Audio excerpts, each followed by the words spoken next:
Okay. So how's your practice? I still maintain maybe 1 hour daily practice, phone practice. Sometimes if I get up early, I maybe do about 40 minutes sitting meditation. And maybe since the week before last week, I'm interested in how my breath feels during the day. So it's like a kind of informed practice. I just noticed that when the different state of mind, or if I, for example, if I'm walking, I just become curious how my breath will feel during that time. And I noticed during uh, for example, when I was walking or riding bicycle, uh, it seems that the breath is quite shallow than when I was pressing during the formal session. Very good. I'm glad to see that you're beginning to watch the breath throughout the day. That's a very important quality that I think many in the West, at least, they don't understand. They think that meditation is something that they do while they're sitting on a cushion in a secluded spot. And while that's true, the word that is often used is correct, and that is practice. And so, um, one of the analogies that I use for practicing meditation is the same as practicing music.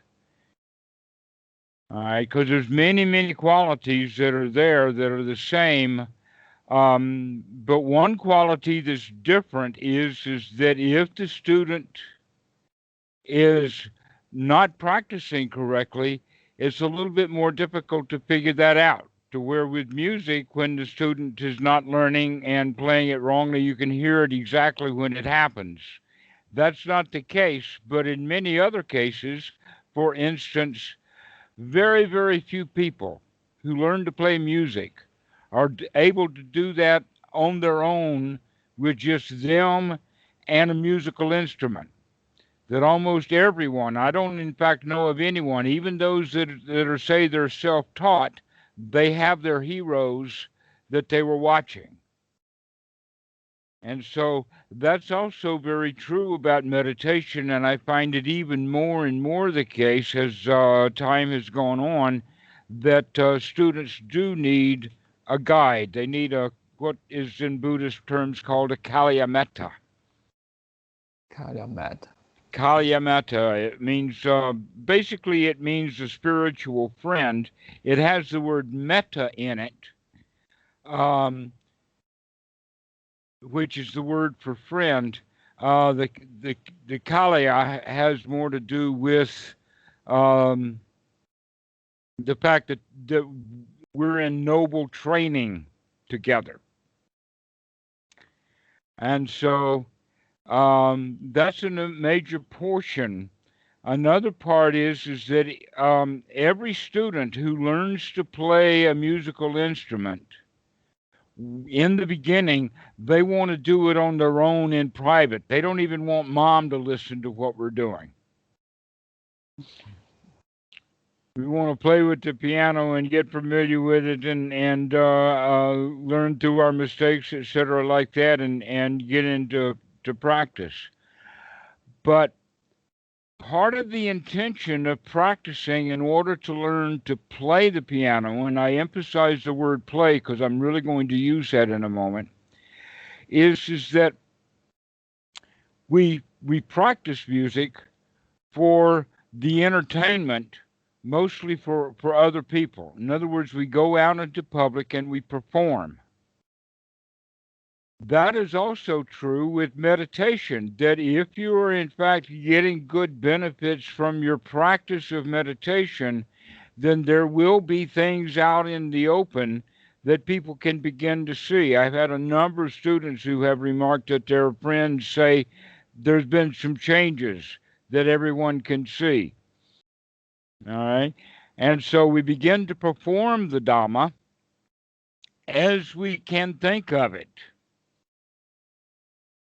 And that also you can understand that when little young students go out for a recital or a performance where the mothers and the mothers of the other students and maybe the fathers are there and maybe a teacher or two, and the kids are all very tense and uptight to learn to perform in public. And so that's also a bit true when we're in the Dhamma, that when we begin to practice the Dhamma, or actually to perform the Dhamma out in public, we are sometimes not quite sure of ourselves. What is the way to practice and not practice? Because we're not really sure about the nature of suffering and dukkha and that kind of stuff. And that actually continues along even when people are playing very, very complicated, sophisticated music. After many years of practice, they'll come across and want to play a new piece. And while they're learning it, they don't want to practice, they don't want to play it in public because they're not sure of it yet. And so that happens also with the spiritual journey. But there's something else. And that is that once the musician really does understand and know the piece of music, so that it's really, really drilled down right to his fingers, and that can be a very complicated piece of music. And I give you an example, possibly the pinnacle of this would be a violin concerto, most likely because I've seen it on YouTube, of the Tchaikovsky violin concerto, played by a young man who has obviously drilled it in to the point that he knows that piece of music. It's a long piece, 30, 40 minutes long. And that while he is playing his part in that long concerto, he is literally dancing. You can see that he is really, really enjoying what he's doing. All right. This is actually what we call Leela. The word Leela is used throughout uh, India, in Hinduism, in the sense that that nature is a dance. Everything is dancing according to the rules of the dance. And so life is only a dance. And so when you get very, very sophisticated with the Dhamma, you learn to play with it. It becomes enormously valuable in the sense of everything is joyful, everything is easy, everything's just a dance. So this is the way that I'm expressing it. These are the three P's: practice, performance, and then play or playfulness. That we learn to play with nature. But the interesting thing about both music and the Dhamma is that the musicians, and that's one of the reasons why I really like musicians. I've got a number of musicians as students, because music, you have to pay attention to what you're doing right here now. So in order to play music, we have the quality of being able to come into the here now, to be with the notes as they go through, one by one. Always the note is played in the here now. The fingering, the bowing, all of the work that we have to do is done right here, right now. And if that concert violinist starts to think about a fight he had with his mother, he's going to start making some mistakes and everybody's going to know it, right? Because he's not paying attention. He's not here now. There is another way of talking about that too. Warriors, martial artists, kung fu, taekwondo, goju rai was my school. These have the quality that the warrior either has to be here now in that fight or he's dead. If he starts thinking about the fight that he had with his mother last night instead of thinking about the fight he's in right now, he's going to get killed. So these ways of paying attention are actually quite natural. But the thing that makes meditation so strange is that we're not developing an outward skill that can be manifest and seen, like the playing of the musical instruments or the karate katas or any of that kind of stuff, that the real work is done inside the mind. And there's therefore a little bit more to understand difficulty. So, some of the things that we actually need training in with the mind can be used by training in other skills, martial arts, music, sometimes sports, those kinds of things are of value in training young students to be here now. And that's very much a part of what the Buddhist teaching is all about. So we learn to be here now without having a particular object like a musical instrument or whatever like that. So the way that we begin to do this is by taking the object of the breath. This is our first object. And we're going to take it as a method of practice in the beginning while we're sitting. And then we're going to start bringing it out into the world. And we're going to start watching and paying attention to the breath. But that paying attention to the breath has the quality of be here now. That the breath is usually used as an anchor to anchor us into the reality of this moment. That we can't watch last week's breath. We have to watch the breath that we're having right here, right now. And so this is why within the Buddha's parlance, he chose the breath is because that will actually anchor us right back here to the here now. Now, here's something very interesting about the breath in that respect of the two examples that I gave of both martial arts and music. Many of the musical instruments, in fact, require breath control. Of the four kinds of musical instruments, winds and brass, or even singing, the voice. It's very hard to sing on an in breath. And so they have to work, train, and allow themselves to breathe in such a way so that they can play a long, sustained note, and then breathe in very quickly, and then a long, sustained note. That's the way that music works, but also they use breath with martial arts in many, many ways. Every sport that I know of, the students would be better at that sport if they incorporate the breath. But one of the things that I'm thinking about right now is a video that I saw about a year ago that I'll tell you about. And this video was a training for Navy SEALs. You see, the Navy, U.S. Navy, has a very, very strenuous training program.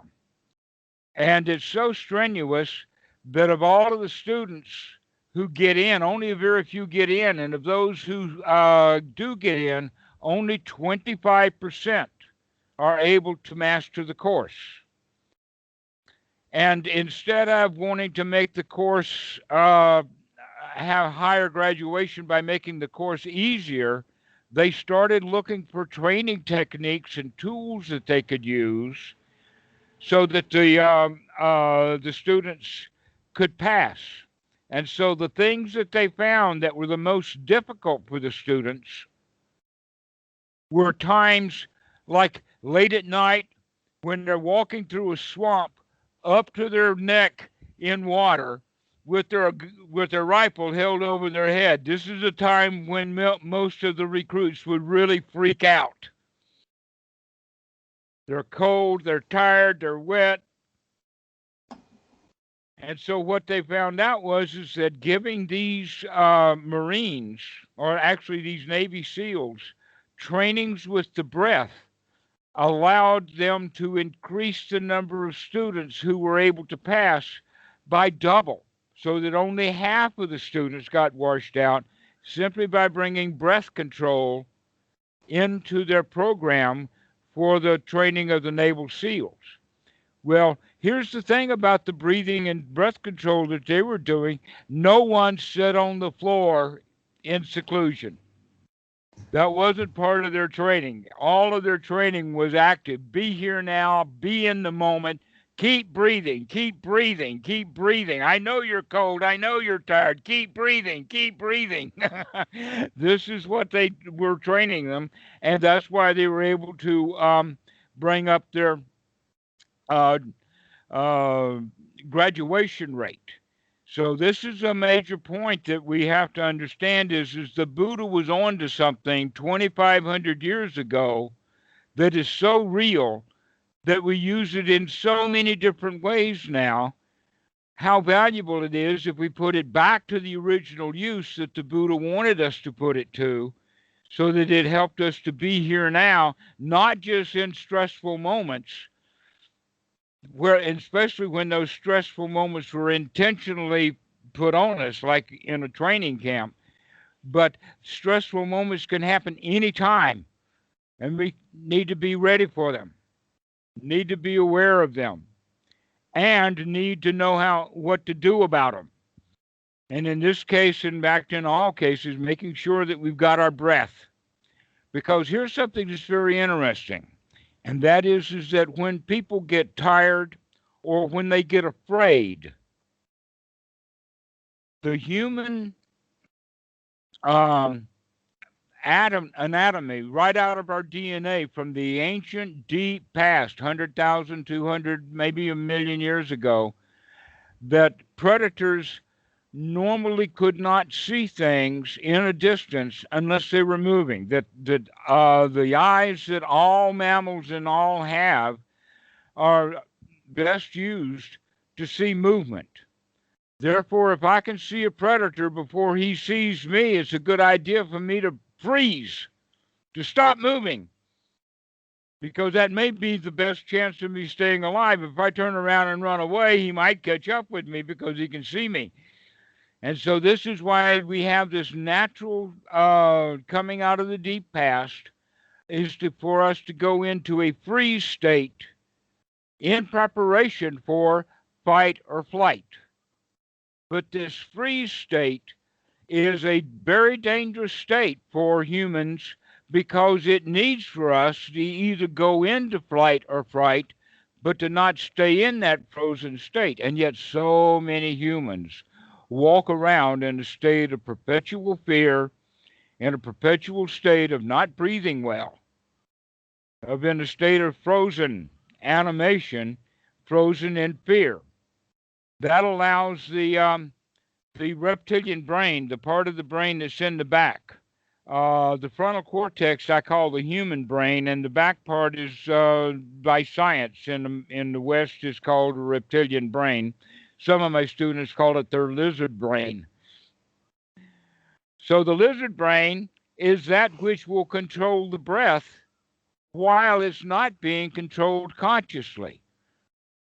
And so it is capable, the human mind is capable. In fact, the breathing is monitored right below the area where the heartbeat is regulated. But unlike the heartbeat, we cannot just control the heartbeat, but we can control the breathing. In fact, the strange part of it is that we cannot watch the breath, be mindful of the breath, be on to the breath, and still allow the breath to be natural. It's either going to be natural in the anterior cortex or it's going to be under your control in the frontal cortex. The way I talk about that is like the the pilot of an airplane, commercial aircraft have what is called an automatic pilot. Now, the automatic pilot will keep the plane flying in a certain altitude, a certain direction, makes it really easy. The pilot can take a break, go to the bathroom, have coffee or whatever like that. But the autopilot is actually fairly sophisticated, but it's a mechanical thing. It's not overly computerized. It's mostly gyroscopic in its nature. And so all of the stuff that is associated with that to keep the airplane on a level is done automatically. So you can say that that's like the reptilian brain, that the reptilian brain can fly the human being so long as there's no trouble. But if there is turbulence in the air, if there is a mountain ahead, if there are other aircraft in the area, that needs a human pilot. Someone who can take that plane off of its automatic pilot and then manage that airplane for himself to keep it safe, right? But when he takes that airplane off of the automatic pilot, now he has to do all the work of flying that aircraft. So that's the same way with the breath. It will operate automatically, but it might get us into a lot of danger because the programming is a simple program. But if we take control of the breath and take it off of the automatic pilot, now we've got some work to do. To start watching it means to actually start controlling it, to take a long breath, to watch the long breath, to understand the long breath, and eventually using that long breath to anchor us into this present moment, to be here now. I'll give you a demonstration.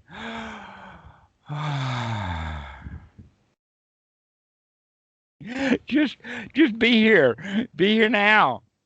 That's what we're looking for. And we want to start to practice that often, actually, in the way that we're talking about it here, to perform that little routine very often throughout the day so that eventually it becomes playful. It just happens that, wow, what a nice moment this is. Okay, so we need to practice that.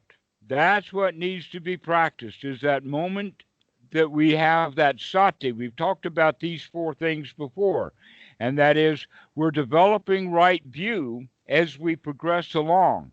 And as we develop right view, our part of what we mean by right view is it becomes higher and higher and higher in the sense of perspective, so that our perspective grows. Well, that same thing is going to happen as you be here now. Your perspective of the here now is going to grow. It's going to grow through your senses so that your ears are more open, your eyes are more open, the touch of the body is more open. Everything becomes very sensually oriented during this here now moment because everything is beginning to expand to fill in all of the various senses that are available to us for this present moment. And so this is one of the ways that we're starting to practice. But the way that we start with it is with that breath. And so over and over and over again, by the development of this right noble view of seeing things expansive, we also have that second one, which is sati. Kick us into gear. Remind us, oh, I don't have to be a miserable hunk of a victim right now with victim's thoughts. I can take a deep breath and be here now. What a joy. So, sati is the second thing that we need. The third one is the effort to do it because in the beginning, people don't like to recognize that they're in suffering. They say, oh, I'm okay.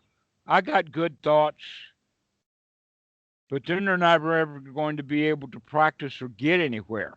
So we actually have to take the effort to say, okay, I have a little song, in fact, and the song has a little line of it that when you fall down, you pick yourself up, you dust yourself off, and you start all over again. Okay, so this is what we mean when we have the mind fall into hindrances.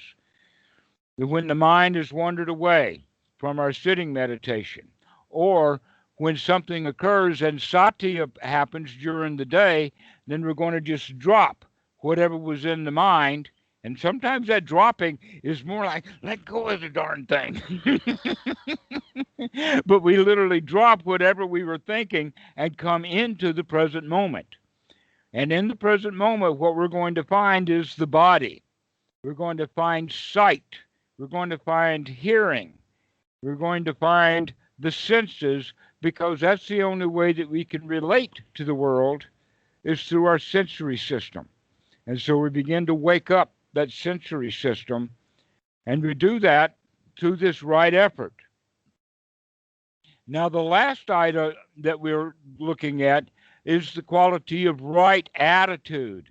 And our right attitude is actually the attitude of a winner, the attitude of feeling successful. Why? Because I am successful. I was thinking about Aunt Susie and my fight with her, and now I don't have to think about Aunt Susie. I'm a champion now. When I was thinking about fighting with Aunt Susie, I was a victim. I was a victim of the thoughts of having a fight with her. Now that I'm not thinking those thoughts, now I'm free.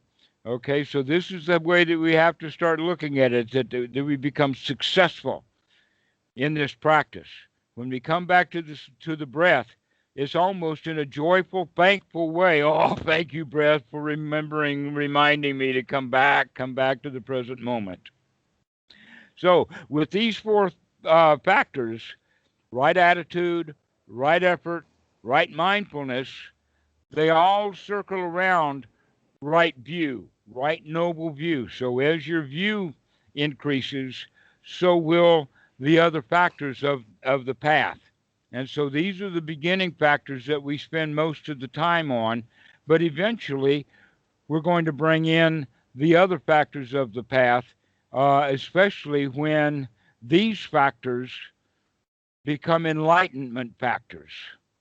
And they become enlightenment factors when they become unremitting.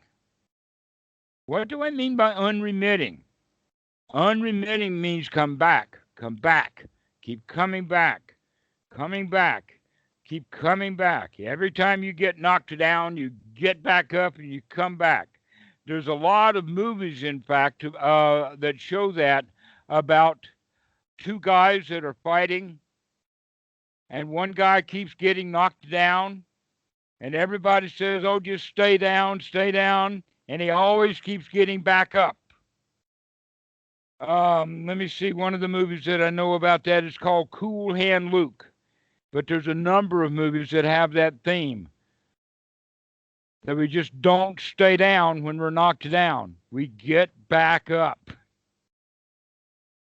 So that's what the Buddha means by unremitting.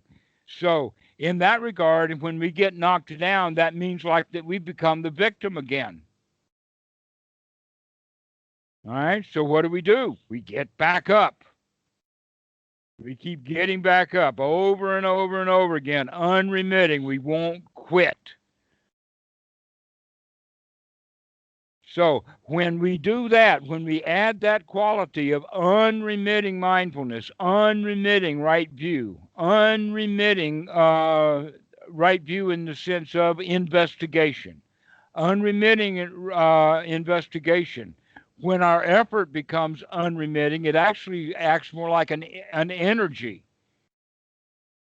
Now, let me describe what I mean by that. Imagine a young, tender infant, only a few days old. And young, tender infants, they have almost no control of their hands. They can't do needlework. They can't type on the computer. They can't even walk, right?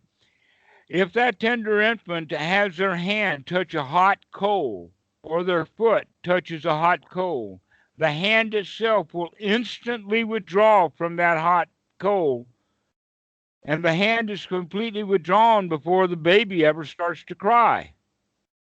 In fact, the first thing that the baby experiences is shock, like, what in the world is that?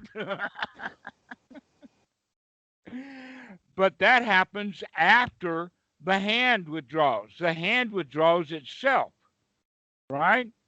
That's what in this case is what we mean by effort becoming energy. That instead of having to take the effort of throwing the stuff out of the mind and come back to the breath, now we have an effort that turns into energy so that as soon as we think about the breath, it's just right there. It just comes back. We've got the effort already built into it. And not only that, but that's where the next one, unremitting joy, comes in. That's when it's an enlightenment factor, is when we can practice joy, or actually be playful with joy, unremittingly. So that as soon as we get knocked down, we come right back up, dust ourselves off, and start all over again with a great big grin, a great big smile. So this is what we're going to be practicing, is to recognize that throughout the day, that's like throughout the day, we're not watching the breath, we're not being mindful, which would be the same thing as recognizing, oh, I have already fallen down. Here I am laying down. I recognize I'm not watching the breath. Let me start watching the breath right now. Okay? So over and over and over again, we remember that we're going to start watching the breath. I would say that if the students can start doing that maybe 20 times throughout the day, that it will help. Okay, it'll be very helpful for your practice if you can remember to take a deep breath, a happy sigh, beautiful deep breath, and be here now for just a short time, about 20 times a day. So, one of the things that I do with my students is because basically in the back of a temple, if a student is staying in the back of a temple, supposedly practicing meditation all day, then the teachers at the temple will go to the back areas of the temple and stand outside the little hut, the little kuti of the monk, the young monk, to see how long it takes him to figure out his teacher is standing right in front of him. And he'll look up and he'll look out the window or look through the door and see that his teacher is out there. And so when that happens a couple of times, after that, he becomes attuned to the teacher coming so that as soon as the teacher approaches, he knows the teacher's there. This is part of the practice. Unfortunately, due to Skype and other issues, me being not in China, capable of showing up when you're not expecting me, there's another way that we have to do this. And so I suppose you've got a cell phone, right? Yeah. Okay. Android? Actually, I have two phones. One is the older functional phone, Nokia, and another is Android phone. Okay. On the Android, I don't know how you do it in China, but in the rest of the world, we have a website called Google Play Store where you can go and get applications. Okay. One of the applications that you'll be looking for is the application for a timer, something that you can have that will go off once an hour, once every 30 minutes, something like that. So that your timer is going to be like your Zen master. He's just going to come and say beep or buzz or something like that. And you'll say, yes, sir, time to take a deep breath, time to throw whatever I was thinking out of the mind and come and be here now. So that you start to practice that over and over and over again, or in the case of what we're talking about here, you perform that little ritual over and over and over again to get used to coming back to be here now. All right. Now, there's more to this than what I've told you so far, but let's see if you can do that much. What we're going to only start to do is when the buzzer goes off, you're going to start taking 2 or 3 deep breaths and come back to the present moment with joy. That joyful part, that's the important part. So that'll give you about 20 hits of joy a day, depending upon how often that you do the timer. Okay, this is kind of important. Do you have any questions about what we're talking about here? Actually, it's another question. Maybe some reflection. Regarding to the timer, actually I have a time on my computer. Because I mostly use the computer for working, so actually I have a 1 hour 1 hour break. It will remind me every hour, so I can use that as a timer. Okay, all right. Can you change it from an hour to, say, 40 minutes or 45 minutes? Yeah, I can.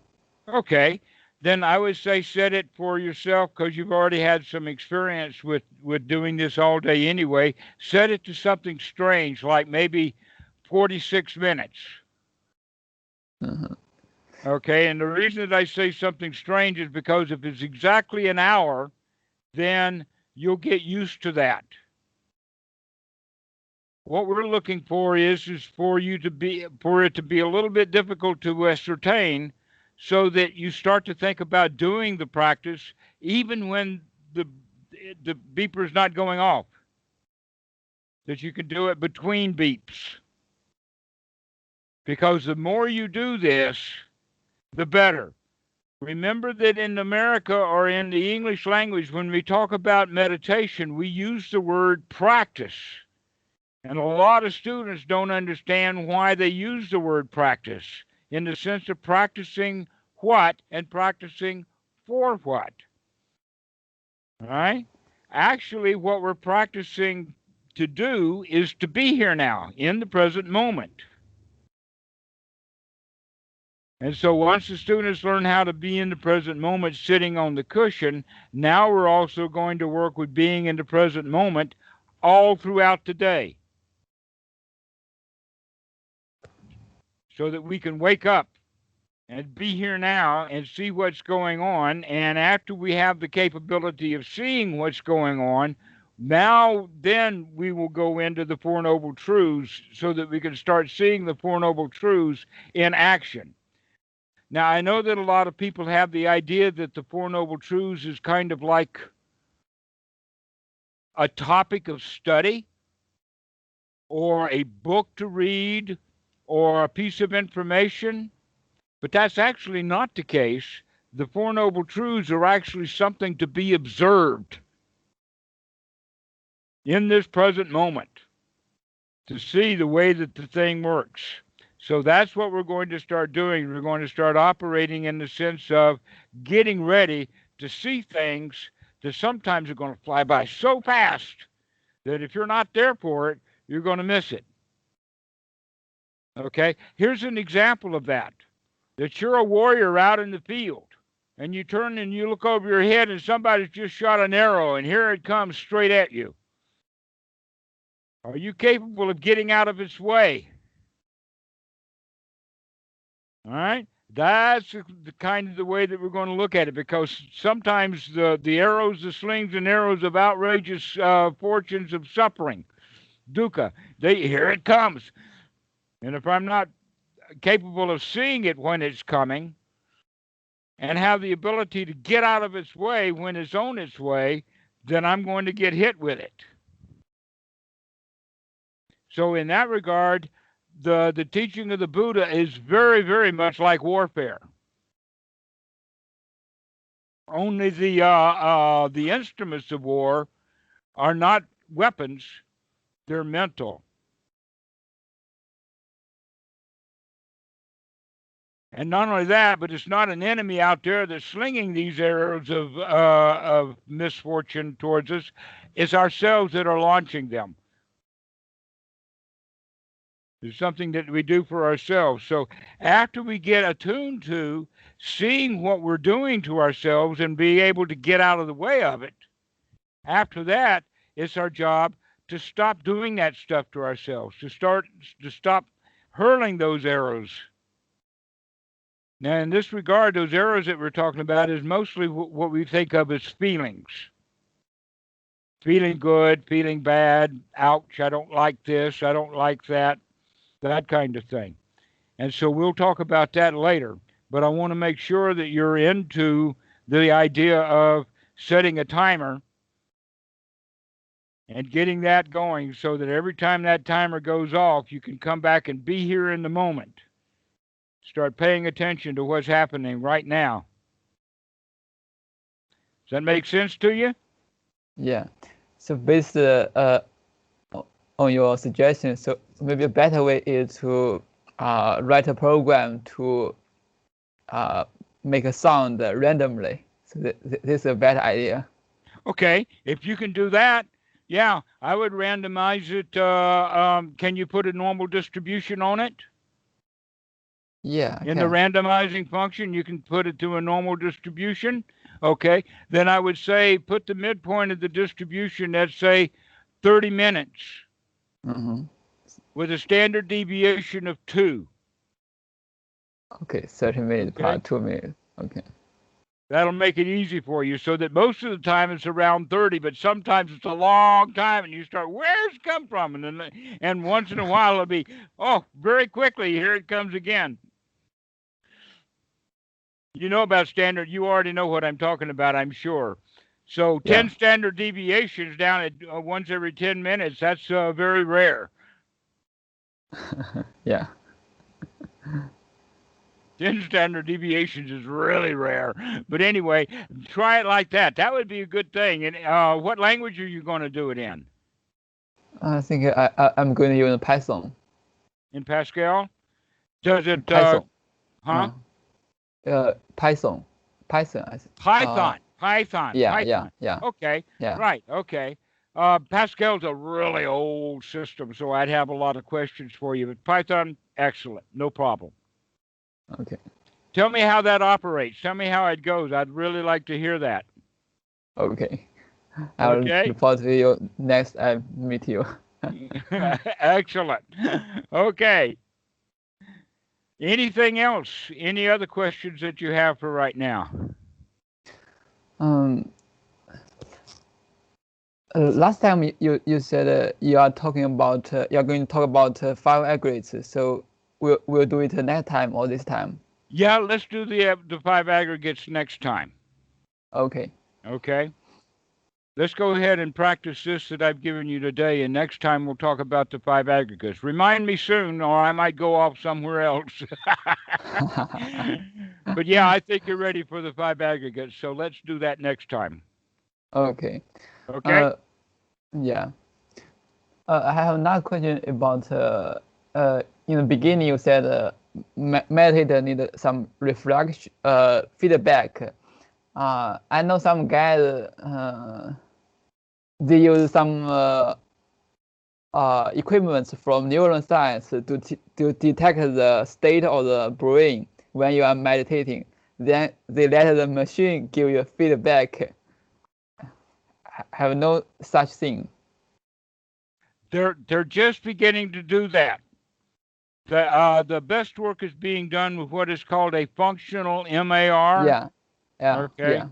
yeah. Because the old, magnetic resonance MRI, sorry, the functional MRIs allow the patient to wear a skull cap, and that they can get all of the data that they would have gotten from the big electronic machine. The old MRIs were huge machines that had, but they were very primitive. Now they've got it all down to electronics, so that they can recreate the pictures of the structures of the brain um, through the programming, and then use only the receptors for the recording of the data. So they're not Yeah. shooting signals right through the brain or anything like that. But they're coming up with some extraordinarily interesting things. Um, about a year ago, I was sending some students some videos. Would you like for me to see if I can locate some of those for you? Yeah. Okay, I'll do that, and I'll want and see what I can find and send to you, Okay. because there's some really interesting stuff going on, especially because what the neuroscientists are doing are walking in the steps of the Buddha. I would say right now that they're only a few years behind him. They may, in fact, not ever catch up, but they're working at it. They're really actually coming in and explaining a few things the way that the brain works that the Buddha already knows exactly about. So he was doing it from an empirical self-observation, and the scientists are now coming back with really strong, solid evidence of exactly how things do work. Yeah. I'm curious about this kind of technology because I know that for now, for example, I don't know how the neurons in my brain are talking to each other. I think then some feedback from the machine may be helpful. Well, in simple language, they figured those things out a long time ago. They use the word synapse of Yeah, how one cell transmits to another, but each one of the nerve cells may have a number of ganglion connected to a number of different cells, so that the combinations of the circuitry is really really big, trillions of connections, but all of them operate in the same way. And the little pictures that they paint of it is something like this, so that you have something that sends out a signal, and then the next nerve cell picks up that chemical right here and then transmits the data throughout that cell down to the next ganglion that's there. Okay, and that the chemical that's put out here, there's a wide variety of them. Normally, the chemical is called dopamine, and an inhibitor that they call tryptophan. If you want to learn all about that, everything is on the internet now. But a better way of learning to understand it is uh, let me pick out that video. I'm pretty sure that there's a couple of videos, a pair of them, that talk about the how close. And here's the thing: this doctor who is doing this research doesn't ever mention Buddhism, does not have a clue about Buddhism, and yet everything he says is stuff that comes out of Buddhism. But where he's getting it is all out of neuroscience. But do you think his research and findings benefit himself? No, that's an interesting point because he's a researcher. Mhm. He's not let us say, a self auto mechanic. He's doing basic research for the benefit of others, or for the benefit of the school that he works for, or whatever. But that's a really excellent point that you just asked. That's a really extremely important question: is why is he doing this research? Because that's exactly what you need to do, is also this research, only you're going to do it on the inside, to where he's doing it on the outside with equipment and computers and all of that, and working with patients. So let me send you those things, and then next time we'll talk about the five aggregates, and maybe after that we'll talk about these films or these videos I'm about to send you. Okay. Okay. Um, hmm. Oh, I think some of the video in your YouTube channel maybe because maybe 2 days ago I want to find the video by Fernand. I don't know how to pronounce his name. Ferdinand. Yes, I talked with this with Ferdinand. So let me send it to you. Yeah, I mean his video is not in the playlist. Some of the video is not in the playlist. Yes, I know. Not all of them. Yeah. So is some other people managing the YouTube channel? Yes, actually, there's three or four of us that are managing it. Paul, not doing so much anymore, but he was the one who started it. Now Danny is doing most of it, and also uh, Noah. They're Okay. they're managing. About the only thing that I do is upload videos. Okay. So do you need me to help sorting this video? Yes, that would be great. Okay. Yeah, that would be great. Uh, do you- I'll send a connection for you with Danny, so that you Okay. two can share, and he can Okay. and you can help him out. That's great. Thank you for your offer. This is my pleasure. Okay, well, I'll see you later then. Yeah. You So have any more thank you. questions? Okay. No. All, Yeah. all righty. We'll see you soon. Yeah. See you. Bye bye. Bye bye.